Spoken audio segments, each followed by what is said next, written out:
Hello, everyone, and welcome to the Jeffrey Epstein Show. I'm your host, Bobbycapucci, and this is a morning update. We've been talking a lot about the compensation fund in the last few days, considering that they had to put it on pause due to a lack of funds. Now, we know that Epstein has a ton of assets that are worth a lot of money, but there's been a problem selling the properties. Now, down in Florida, we know that Michael Glazer is in the process of finishing up the purchase of the Palm Beach mansion, which he plans to destroy and rebuild something new there. So we know that that's in the works. Now, we also know that the townhouse in New York was originally put on the market for like $88 million, but had to take a shave down to $65, and still nobody's biting. When you look at what's going on in New York City, you can understand why, right? There hasn't been very many luxury apartments or townhomes or anything of that sort purchased in the price range where this townhouse is sitting. And there's a lot of factors that go into that, obviously. Chief amongst them right now is the pandemic. So you see how quick they had to take a shave off the top price there in New York, and I think they'll have to come down again to get it sold. I think that townhouse will end up going for somewhere close to the 50s, right? 50 million range. Anywhere from 50 to 60 million, somewhere around there, because I think that's the only way you're going to entice anyone to purchase that property, especially considering what's going on with the pandemic and the uncertainty moving forward. Then we have Zorro Ranch.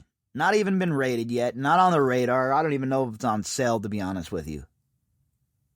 So, who the hell knows what is going on in New Mexico? As it's always been, it still is a place that is shrouded in secrecy. Nowhere near enough questions have been asked about Zorro Ranch, what Jeffrey Epstein was doing there, and what was occurring at that property. But not on the market, not sold. We haven't heard anything about that property. Well, today we're hearing from the Miami Herald that there are some buyers who have their eyes on Jeffrey Epstein's islands. So I think that would go a long way to putting a few more dollars into this compensation fund and getting these girls paid out. Now, just because people have their eyes on these islands doesn't mean that there's a sale that's imminent or anything like that. But I think it's good news that people are at least kicking the tires on the idea, because the sooner these properties get liquidated, the sooner that money goes into the kitty, and the quicker and faster that gets distributed to those who deserve it. So let's jump into this article from the Miami Herald, author Kevin G. Hall, and let's see what they have to say about Epstein's Islands and the potential for those to be purchased. Headline: Buyers have their eyes on Jeffrey Epstein's infamous islands. Psst! Want to buy an island? Among the many earthly possessions being sold off by the executors of Jeffrey Epstein's estate are not one, but two private Caribbean islands he owned.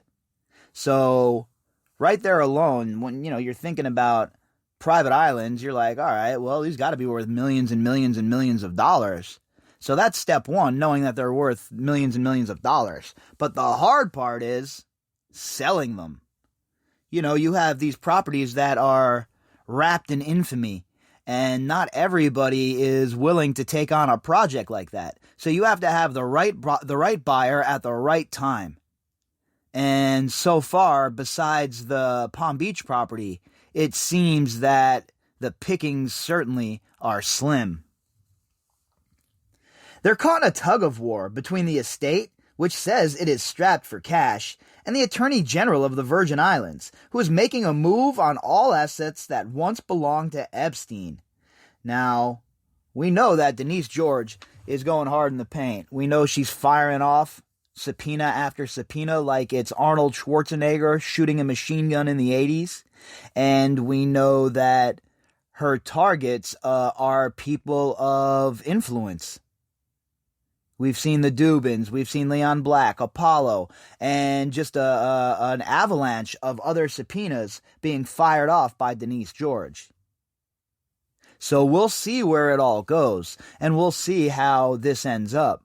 But I've said it before, and I'll say it again. Can you imagine if it's the Attorney General of the Virgin Islands who scores the quote-unquote killing blow to the Jeffrey Epstein criminal enterprise, and she's the one that blows the doors off of it?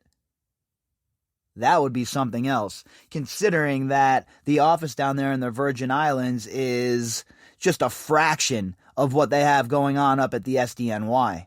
It would be a huge black eye to the SDNY.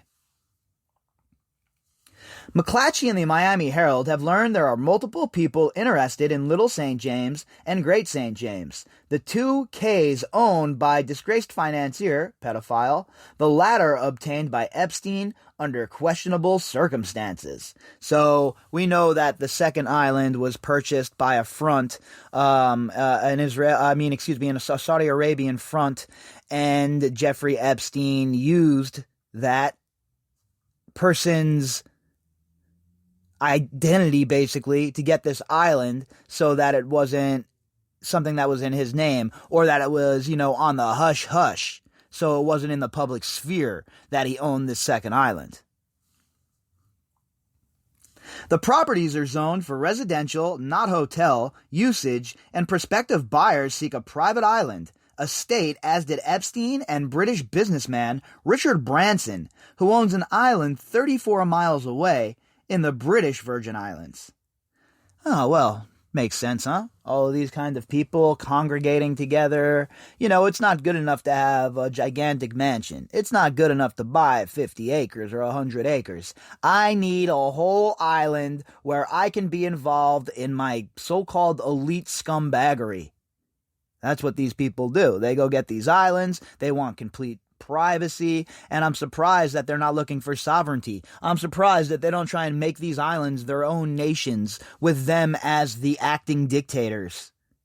And you know what the crazy part is? The governments around the world would acquiesce to that. They'd be okay with it because they know that these kleptocrats, these sick bastards, would be pumping some money towards them. And at the end of the day, folks, we all know it's all about the money. Some parties interested in the Epstein Islands have gone as far as to sign non-disclosure agreements with the estate in hopes of making an offer. So that's a good thing, right? In my opinion, I think it's good that these islands get sold off. I think it is long overdue. All of this stuff should have been liquidated and put into the fund a long time ago. There should have never been a point where we get to a situation where the estate doesn't have the money on hand to pay out the compensation to the survivors. It should have never gotten to that point. All of this shit should have been liquidated before the compensation kicked in, before the payout started. They should have had all their ducks in a row. And if the estate couldn't facilitate it, they should have been removed by the government, and the process should have been made to move along at a quicker pace by installing independent executors. There are people that are quite interested and very qualified to buy the islands, and I have some clients that have already visited the islands, confirmed April Newland, whose Newland real estate is very well established in the U.S. Virgin Islands. She cannot provide any further details because of the non-disclosure agreement she has signed. It makes me wonder too, though, but the non-disclosure agreements when you're even looking at a property. I mean, come on. Give me a break. Oh, I don't even want people to know I'm looking at this property. I mean, I guess from like a competitive standpoint, it is something that I can understand. But if people are just like trying to be like coy about looking at a property, I mean, what the hell? It's eventually going to come out who bought it. That interest from buyers makes last Thursday's news even more shocking, that the estate had run out of cash reserves to pay as promised into the Epstein Survivors Compensation Fund, which began operating last June. Yeah, it came as a surprise to me as well. I figured that at the very least they'd have the liquidity to cover the 100 payouts that they were going to have to make or so. I figured that they would at least have that on hand, that the court would at least have been involved enough to know, all right, here's the finances, here's what they have on hand, here's what we're supposed to pay out, everything looks good. But no, like everything else in this case, it's a shit show, being run poorly, being managed poorly. The state needs to step in, remove Indike and Khan, and we need to get this show on the road. Epstein's estate lawyers note that more than $87 million has been paid into the fund, more than $55 million going to survivors. So what happened to the other $32 million? Where did that go? Anywhere that you can disclose? Or, so you pay out $55 million to the survivors, but you say that $87 million has been paid into it. Where's the rest of that money?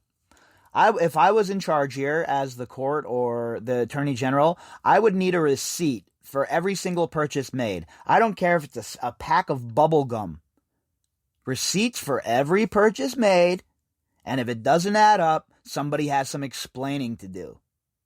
It's like if you're working a job as a runner in entertainment. You get a float for the day.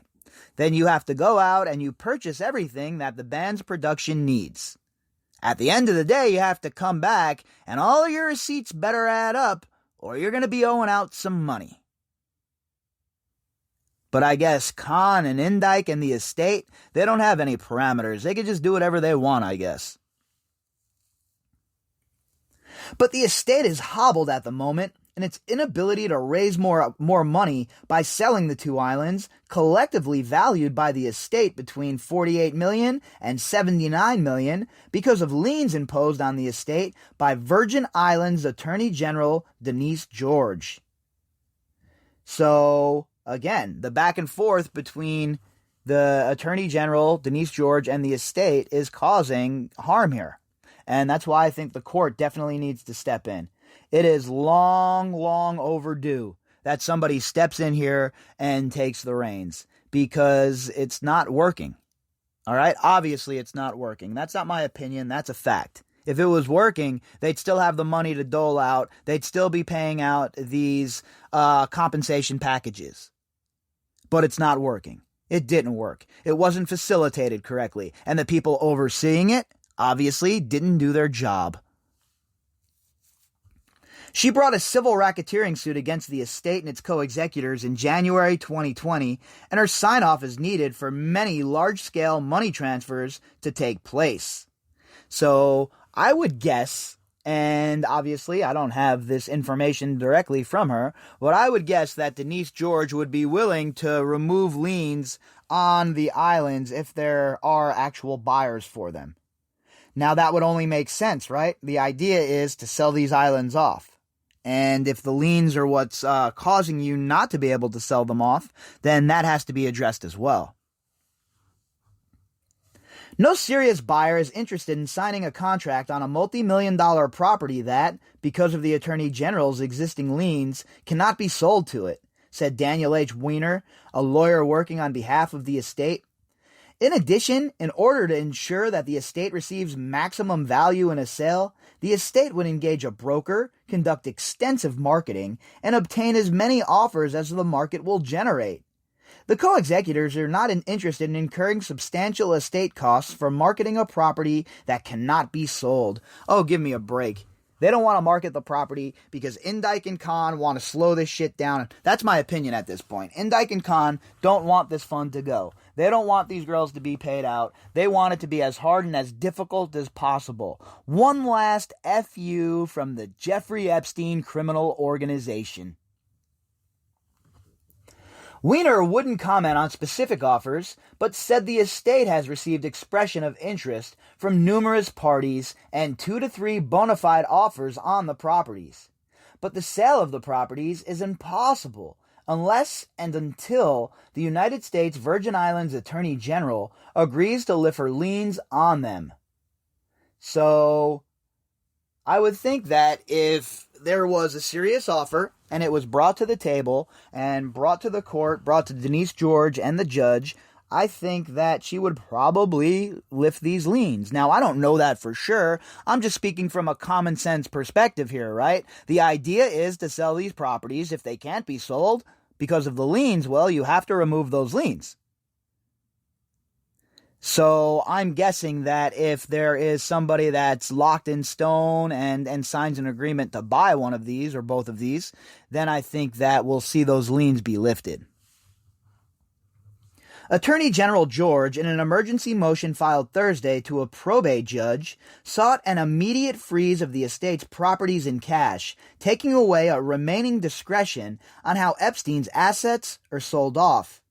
The move followed word from the compensation fund's administrator, Jordana Feldman, that the estate had failed to replenish funds used to compensate victims, forcing the fund to suspend any further agreements to compensate survivors. So Denise George moved right away after this came out, and she wants to have the whole entire thing seized, freezed and seized, and have the courts facilitate the management of it. If the co-executors had properly managed the estate's assets and its expenditures, or even promptly communicated any liquidity issues, the estate's assets and obligations could have been managed in a way that would have avoided this default at the expense of Epstein's survivors, George wrote, accusing the estate of mismanaging assets by paying its own lawyers' fees and those of people alleged to be involved with or have knowledge of alleged sex trafficking by Epstein. So we need to see all of the receipts from where the money has been spent. If they're paying lawyer fees for people out of the estate funds and all of that jazz, that's unacceptable. And there needs to be ramifications. Not $1 should be going anywhere besides into the kitty to be distributed to the survivors. George also accused the estate of squandering money on landscaping for the estate's unused properties and maintenance on unused aircraft like Epstein's Gulfstream 550, which sold for $10.6 million in December. Yeah, I've talked about that a lot too. What are you doing with all of the maintenance armies out there? Cleaning up. Like I said, go get somebody from John's Lawn Service down the block, pay him a few bucks, have him cut a couple of hedges, and call it a day. The accusation struck a nerve with the estate since both the Attorney General and the probate courts have reviewed prior estate expenses. Many of the expenses the Attorney General now challenges, including for the required upkeep of aircraft and residences, are essential to maximizing their market value. As but one example, the estate would not have been able to successfully sell its G550 aircraft without first performing required maintenance to keep that plane airworthy. Weiner said, "Yeah, right.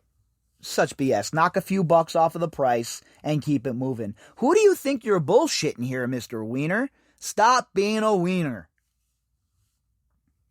The Epstein estate must sell off properties across the globe.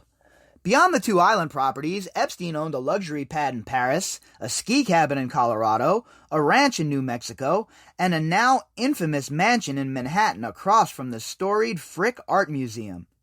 The Wall Street Journal reported recently that the asking price for the Upper East Side property had dropped from $88 million to $65 million.